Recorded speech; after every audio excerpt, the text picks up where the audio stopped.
বাসার পুরো বাসাটাই হচ্ছে একটা শিল্পীর বাসা। আমাকে আলাদা করে মানে সুইচ অন অফ করতে হয় না। শিল্পীর বাসার ধরনটা কেমন থাকে এক কথায় যদি বলতে হয় সেটা হচ্ছে বাসায় ঢোকার পরে আমার শিল্পী পরিচয়টা ভুলে যেতে হয় না।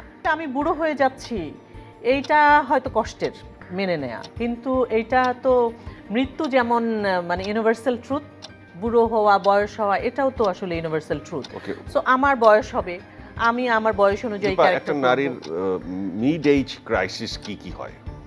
এই যে আমি বুড়ো হচ্ছি এটাই মানতে রাজি না, আমার রিঙ্কেল পড়বে এটাই মানতে রাজি না। স্বামীর কাছে, সন্তানদের কাছে, তোমার পারিপার্শ্বিক যাদের সাথে চলাফেরা, অন্য একটি জগৎ যেটি তোমার সাংসারিক জীবন, ব্যক্তি জীবন, সেই জগতে অভিনেত্রী পরিচয়টা যখন অনেক অভিনেত্রীর কারণেই অভিনেত্রী নামটি কলঙ্কিত, তখন তোমাকে সেটি কি দেয়? বান্ডেল থাকলে প্রতি সেনমানিতে টাকা বাঁচবে। বিকাশ সেনমানি বান্ডেল কিনে জিতুন প্রতি লেনদেনে। আমাকে রেসপেক্ট দেয়, আমার পুরো পরিবারটা, আমার বাসাটা হচ্ছে একটা শিল্পীর বাসা।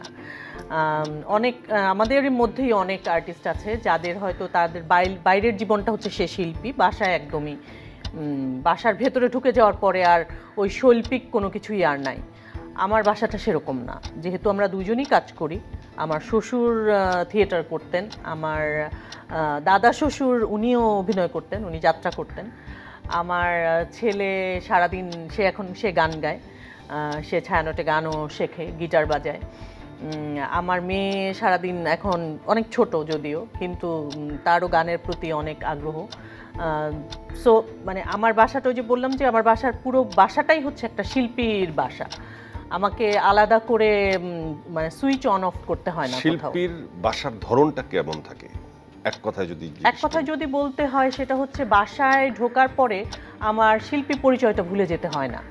খুব পপুলার ছিল একসময়, তো প্রচুর কাজ, 30 দিনে 40 দিন শিডিউল ছিল, মাঝে তো একটা ট্রানজিশন পিরিয়ড সবারই আসে, তোমারও কি এসেছিল কিনা এটি প্রশ্ন। এবং কাজ কমে যাওয়া এবং সেখান থেকে আবার কামব্যাক করা, সেই ঘটনাটা, টাইমটা বা সেটার জন্য কি প্রস্তুতি আসলে লাগে?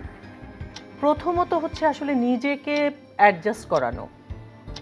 অনেকেই আছে যে দেখা যায় যে বাচ্চার বয়স হয়তো 18 বছর, তাকে একটা ক্যারেক্টার বলা হচ্ছে যে আপনার সাথে একটা বাচ্চা আছে 8-9 বছর, সে বলছে যে না, আমি তো বাচ্চার মায়ের ক্যারেক্টারটা করব না। আর আমি বিষয়টাকে অন্যভাবে দেখি, যে আমার ছেলের বয়স 14 বছর হবে, আমাকে যদি বলা হয় যে আপনার একটা 18 বছরের ছেলে আছে, আপনি কি করবেন? আমার কাছে মনে হয় যে চরিত্রটা যদি গুরুত্বপূর্ণ হয়, আমি 18 বছরের ছেলের ক্যারেক্টার কেন করব না? কারণ আমি যদি 18 বছর বয়সে আমার বিয়ে হতো, আমার তো এতদিনে 20 বছরেরও ছেলে থাকতে পারতো। আর তার চেয়ে বড় কথা হচ্ছে আমি দীপা খন্দকার প্রেজেন্ট করছি না, আমি ক্যারেক্টারটা প্রেজেন্ট করছি। সো এই বিষয়টি আমার কাছে আমাকে একদম স্পর্শ করে। যাদের স্পর্শ করে তাদেরকে তুমি খুব কাছ থেকে দেখেছো, তারা কেন নিজেকে ভাঙতে চায় না? এটার নিশ্চয়ই অন্য কোনো এর ভিতরে মজা আছে। কেউই তো আসলে আমি বুড়ো হয়ে যাচ্ছি এইটা হয়তো কষ্টের মেনে নেয়া, কিন্তু এইটা তো মৃত্যু যেমন মানে ইউনিভার্সাল ট্রুথ, বুড়ো হওয়া বয়স হওয়া এটাও তো আসলে ইউনিভার্সাল ট্রুথ।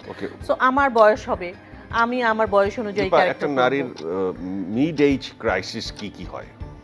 এই যে আমি বুড়ো হচ্ছি এটাই মানতে রাজি না, আমার রিঙ্কেল পড়বে এটাই মানতে রাজি না। মানে এই বিষয়গুলো আমার কাছে মনে হয় যে এই বিষয়গুলো যে মেনে নিতে পারবে, যে এই 40 এইজেরও একটা সৌন্দর্য আছে, যখন সে এই এইজটাকে এনজয় করবে, তখন তার কাছে আসলে মিড এজ ক্রাইসিস বলে আর কিছু থাকবে না, তখন এনজয়মেন্ট থাকবে।